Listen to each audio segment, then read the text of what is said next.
Abdul Razak. That's not quite the right length. Not to Chris Gayle at any rate.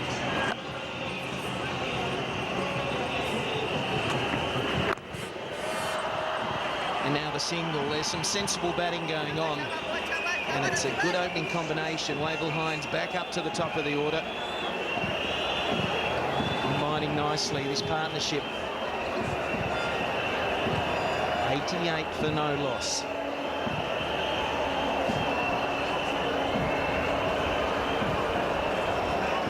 The best start the West Indies have had in this tournament, and of course throughout the entire West Indies season.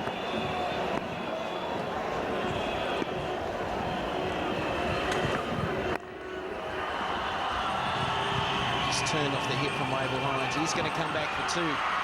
Throw coming in, good running. There's a lot of silence when the Pakistanis were batting because they were doing well. The crowd now erupting, supporting their own, rallying around this side.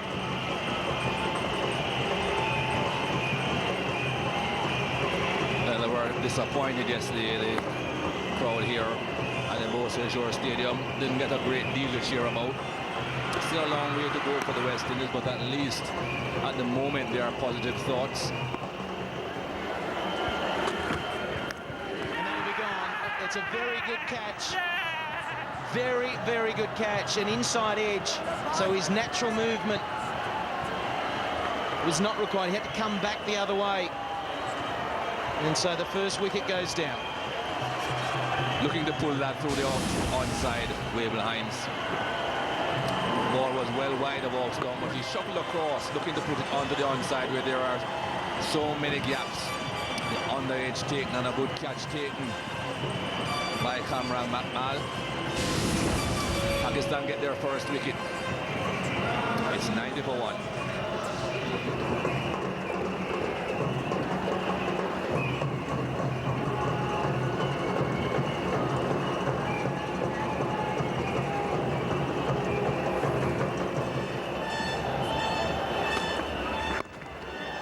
Nicely worked from Sarwar. Good running too. Two comfortable runs in the end. They have a similar field to both left and right hander as far as the onside is concerned. Just the mid on in. The other two men are right back in the deep. That is what tempted Wavell Hines, as a matter of fact, to try and play the ball onto the onside, and that brought about his downfall. But once you're straight, it's easy to work the ball onto the onside. That delivery to Sarwan was reasonably straight. Big gaps on that onside.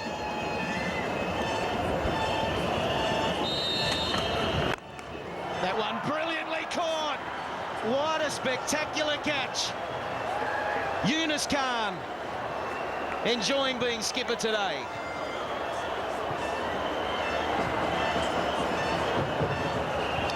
Had to make the adjustment from being straight to being just about off stump, Abdul Razak, but he just tended to drift a bit too wide. But brilliant fielding has paid off for him. That was perhaps a fraction too wide of off stump, but have a look at that catch. That was well struck by Ramirez Sarwan, but Yunus Khan held on. Absolutely brilliant catch. Catches win matches, you hear that so often. It's 96 for 2. Changing the batting order. It's Shivnarayan Chanderpaul entering the arena. And Arko Morton was batting 4 in the previous 2 games.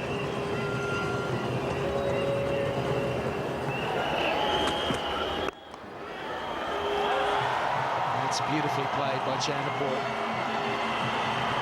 Not going to get there. And surprisingly only 2. To say there's maybe some poor running here. Pretty ordinary running. Chris Gayle not really sprinting between the wickets here. Chanderpaul could have gotten the 3rd run quite easily. It was Chanderpaul, of course, who had to also wait for the ball to go past the fielder. Chris Gayle just jogging. That is pretty ordinary running.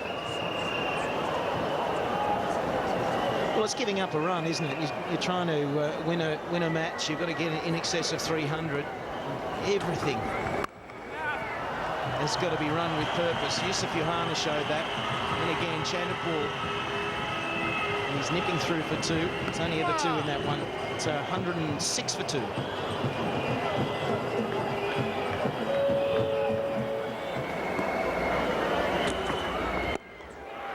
In the air and dropped. Might just have carried, I think it did. May just have been fooled by the lack of pace. Yunus Yohana just diving forward. And there's a little bit of quarreling between the Pakistanis at the moment. Drop shot. Yusuf Yana being a senior member of the team, trying extremely hard, and whatever was said to him by Abdul Razak didn't go down too well with him. I think he was deceived by the lack of pace. It got to him a lot slower than he expected. And back overhead. Maybe that's for Yusuf Yohana. No lack of pace there. That's a very good boundary, very safe from Shivnarine Chanderpaul. He's got this great ability to play all around the pitch. Difficult shot to execute. Didn't get to the pitch of the ball, but the arc of the bat was straight, so that he could take it away straight over the bowler's head. No problem whatsoever.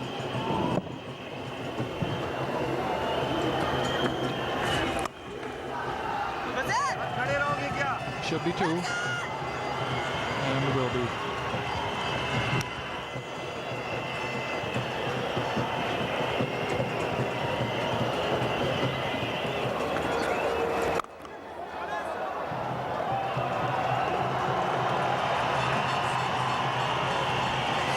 He's a powerful hitter. A very, very sweet timer of the ball.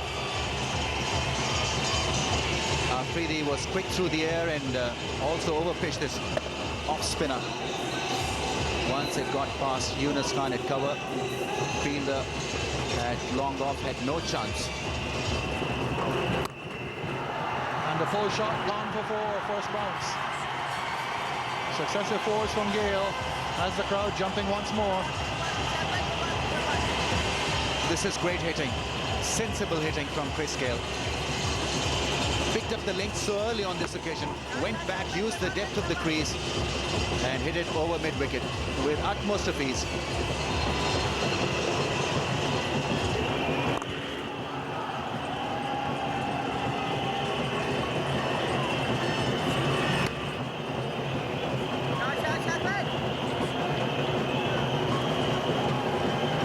Brings Chanderpaul into strike now with his exaggerated front-on stance. I was looking at 2003. The series against Australia was nothing like this. Come right around now, Chanderpaul. And he's just making Afridi wait. And Afridi is just being affected by it. Come on, he said when Chanderpaul was putting his gloves on. End of the over. 132 for 2.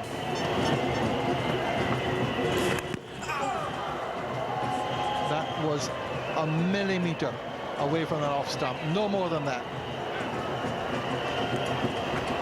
He was going nowhere with the shot. There's a deep mid-wicket in place. Inside edge and very close to that off stump. Very lucky, Chris Gayle.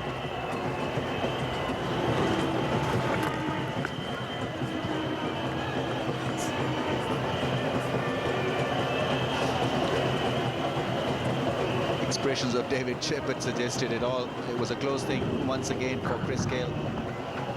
That bat saving him in the end.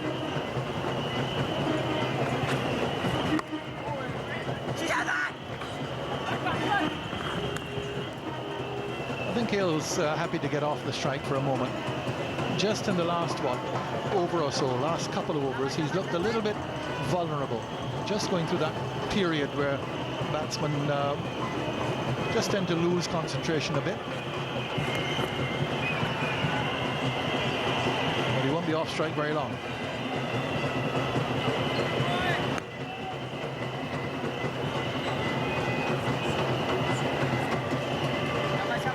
West Indies learning from what they did wrong against Shahid Afridi. More keen in working the ball away towards the onside. Shivnarine Chanderpaul has been very smart. He gets inside the line of the ball and tries to sweep him, paddle sweep him.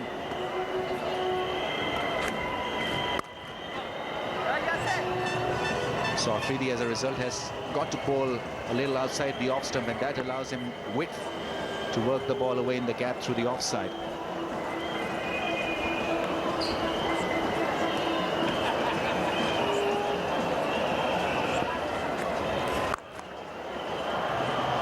But he's hit that with one hand. Shabir Ahmed has to get around to make the save. 2 runs have come off the last ball of the over, and 6 in all from the over. 142 for 2.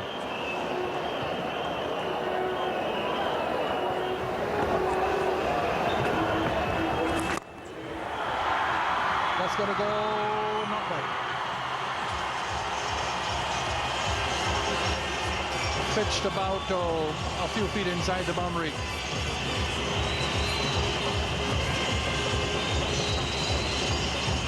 He could have miscued this drive, provided there was some spin on the ball. There was nothing there on the ball.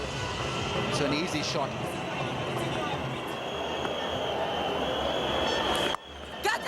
There's a sweep. Off the top edge in the middle. And they'll come for a second.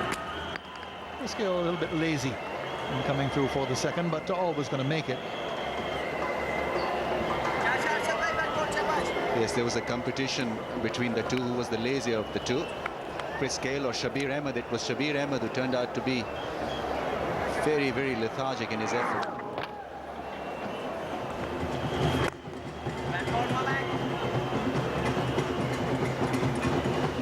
Just on the strength of the way Courtney Brown was striking the ball yesterday, and it was all too late.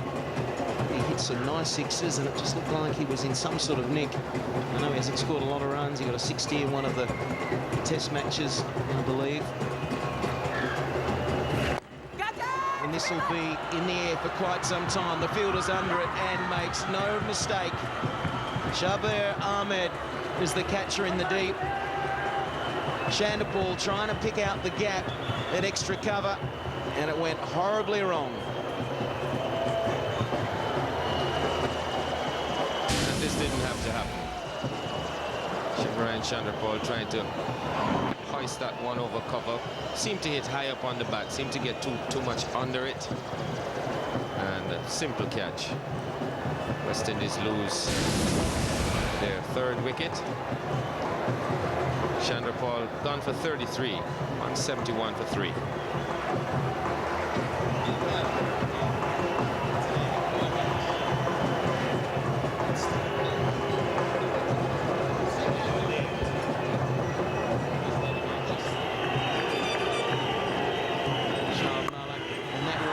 Nicely through the offside, and that will be his 11th one-day 100 for his country. Nicely played, Chris Gayle.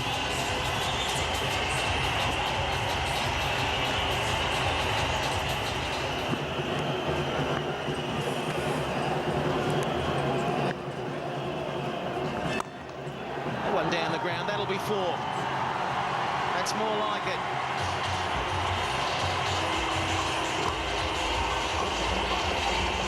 Renako Morton realising now that singles just aren't enough.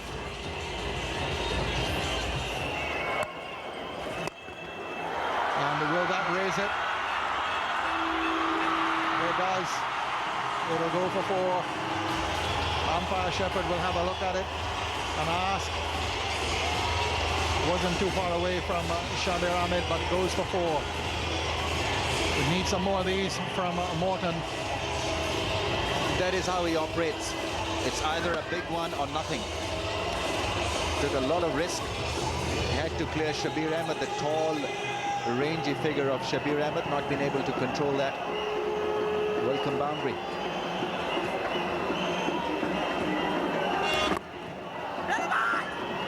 Now chance at the bowler's end and missing, and they'll come back for the overthrow.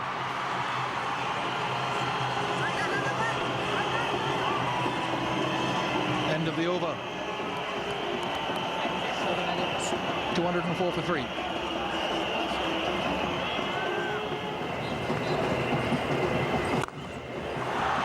spun that. That goes for 4. That's a fine shot by Morton. He dived over it. That is a superb shot by Morton. He really did hit that very hard. Skidded across the outfield. Really hit it extremely hard, hoping that the fielder will miss it, and look at that effort. Diving over it. Unbelievable.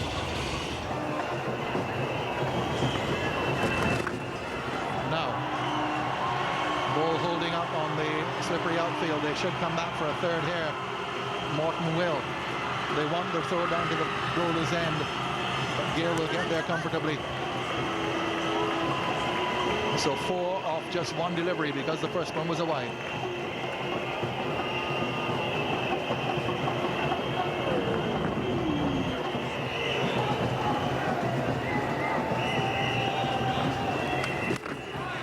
Another wide and a run at it.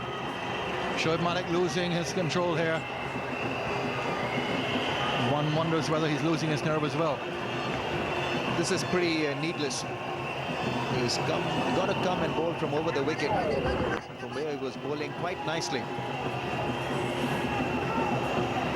And he looks a different bowler when he's coming over the wicket to the right-hander. Maybe just a little scared of Chris Gayle.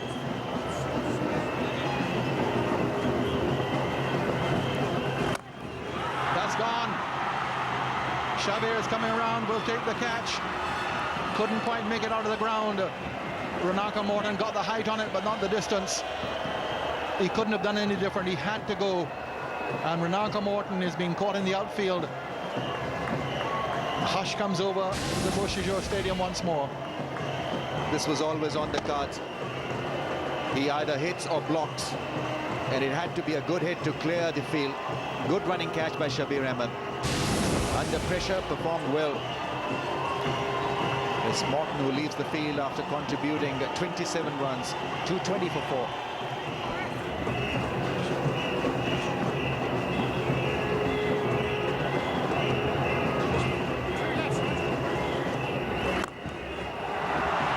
Chris Gayle puts it away for a boundary.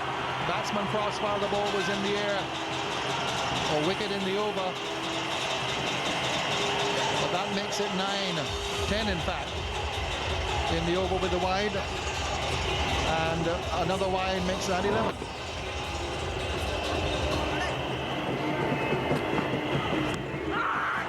Slow ball out leg before.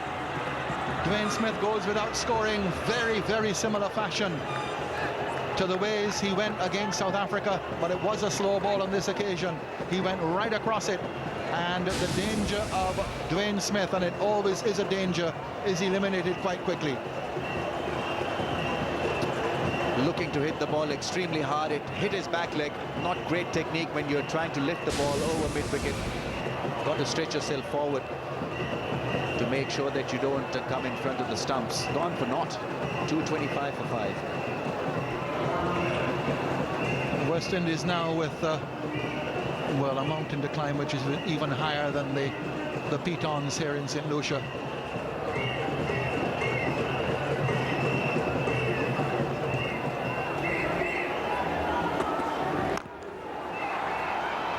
He's going to be out. Oh, you couldn't miss from there. Shabir Ahmed.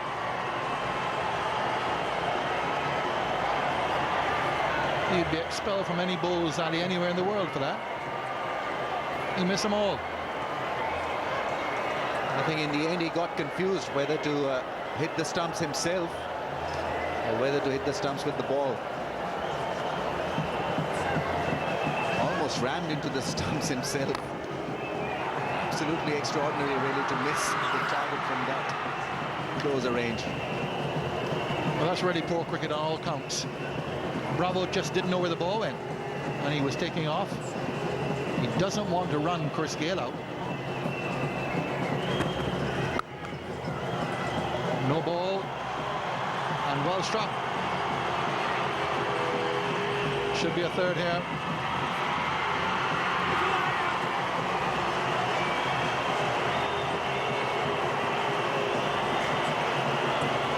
This is poor cricket from Pakistan. First the no ball, then ordinary effort from Rana Naveed, then Bazid Khan in the deep. Doesn't seem to have a strong hand, Bazid Khan. There you see the no ball. And what it does, Ramiz, is to bring Gayle back into the strike. Yes, there you see him chasing it, and then he threw the ball back to Rana Naveed. I think he wasn't expecting it.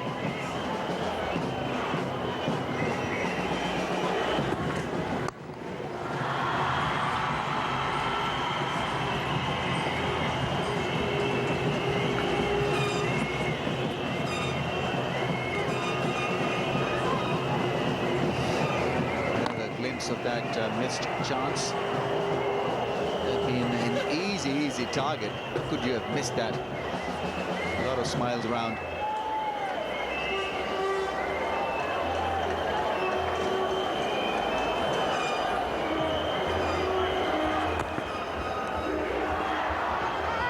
Slow ball from Shabir. There's a big appeal for a score on the wicket. Umpire Shepherd is having none of it.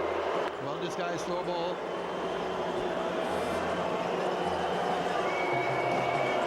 Kamran Akmal thought it was close. Have a listen. I think there was definitely part of the gloves hitting that ball.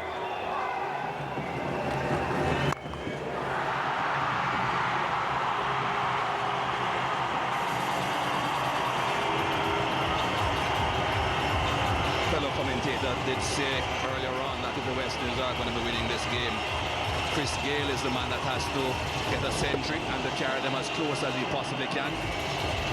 One would suggest he'll have to bat right through these overs. He doesn't want to get out. That's exactly why he's got to be there at the end. And that's exactly why the West Indies are still in with a chance, because he can hit the ball just like that last one. Oh, that was powerfully hit again, straight down the ground. One thing Chris Gayle will know is that Bravo will be rushing back for second runs whenever possible to get him back on strike. And just a slight misfield.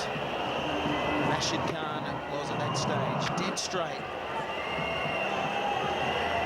Narrowly missing the stumps, but there's a bit of pressure out there now on the Pakistanis. They haven't felt it in the initial 2 one-days.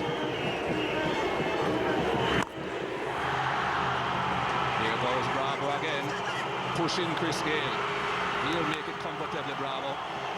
They'll have to start thinking about throwing at Chris Gayle's end.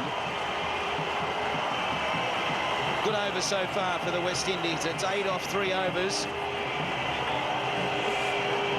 3 balls, correction.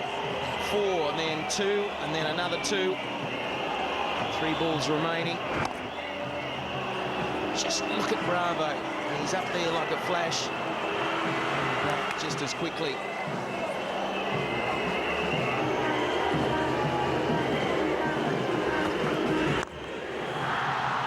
Don't think he'll be taking his arm on this time. Just a single. That's good though. 9 runs from the first 4 deliveries. What Pakistan are looking for at this stage, of course, is dot balls. Every dot ball just puts a bit more pressure on the team batting. When you require almost 11 runs and over, that's tough going. The only thing in West Indies' favour is that it's over a short period of time.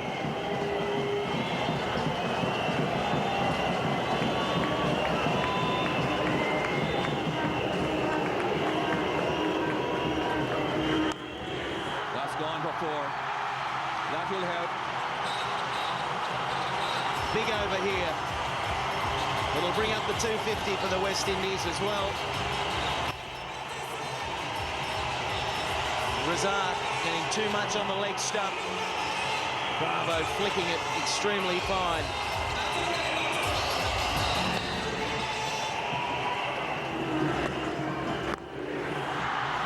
Caught. That is the wicket that Pakistan wanted. Chris Gayle dismissed. And Chris Gayle trying to hit in a similar area as Shandapal. He's trying to chip it over cover into a vacant area. And and not getting hold of it well enough. You see him just opening the blade, trying to that vacant area outside of the ring. And with a lack of timing, there was the catch. It's been a brilliant innings, though. 124 for Chris Gayle, 250 for 6. No time to play himself in. It's all or nothing. Not necessarily meaning throw the bat at the ball, but immediately getting the scoring on the way. Singles, twos, whatever.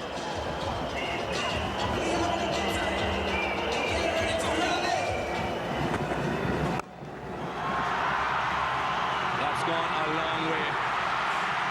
That's a big one. Maximum. There's men all around this fence. And Courtney Brown has shown us once again that he is a very good hitter of the ball. I wondered whether he should have been lifted up the order.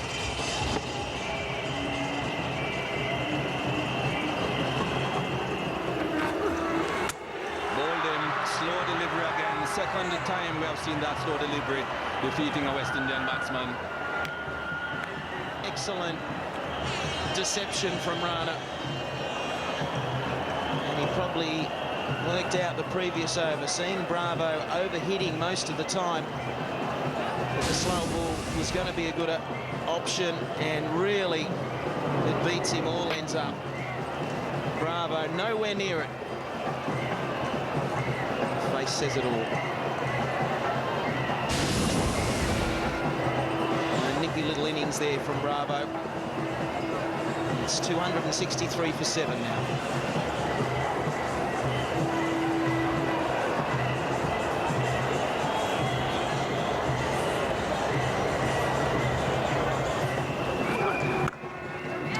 Well bowled again.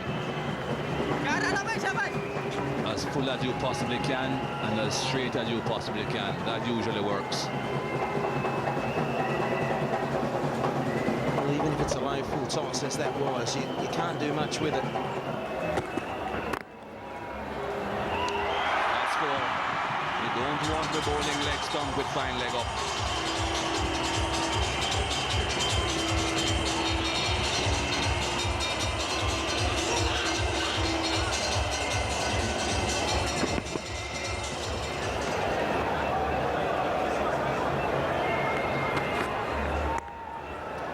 Slow delivery.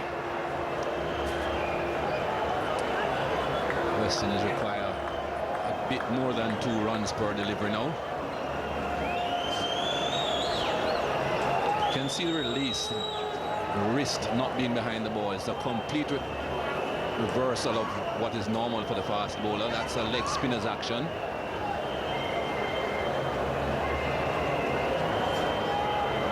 There's a delivery that Steve Waugh used to use a lot when he bowled at the death of one-day innings, when he was a genuine all-rounder. Bowled him, swinging across the line again, full and straight. The slow ball, and then the full, quicker one. Will bring about Rana Naved's second wicket, and he deserves it.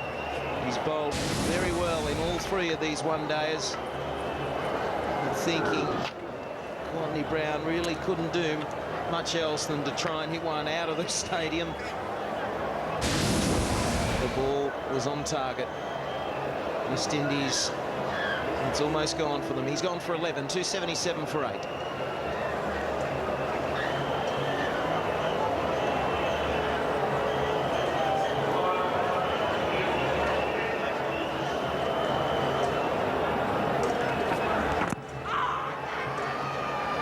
Confusion. He gets back there. Definitely missing leg, but again the length was so full. Top class batsmen struggle with those sort of deliveries. Pedro Collins coming in at number 10. I think it was worth an LB shout. Always angling down. No, it's going past a long way.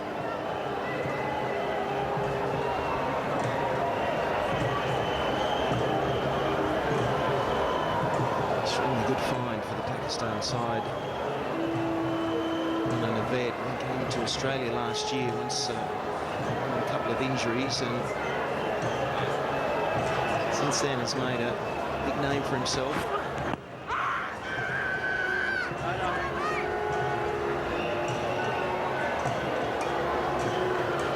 All angling down leg. It's almost like he's trying to get a bit of reverse swing back in at this stage. Hitting him in line with the stumps, yes, but missing leg. But again, the length, not quite the right line, but the length is so important. Pedro Collins, well, we know he's not all that hot with the bat, so you wouldn't expect him to deal with it that well.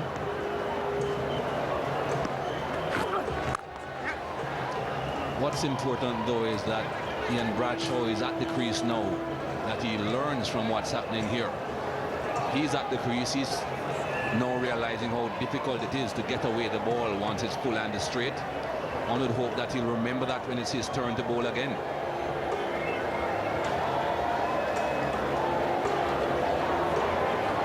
It's all a learning process, this game. Even after you've retired, you're still learning about this game. If you don't learn, well, you don't progress.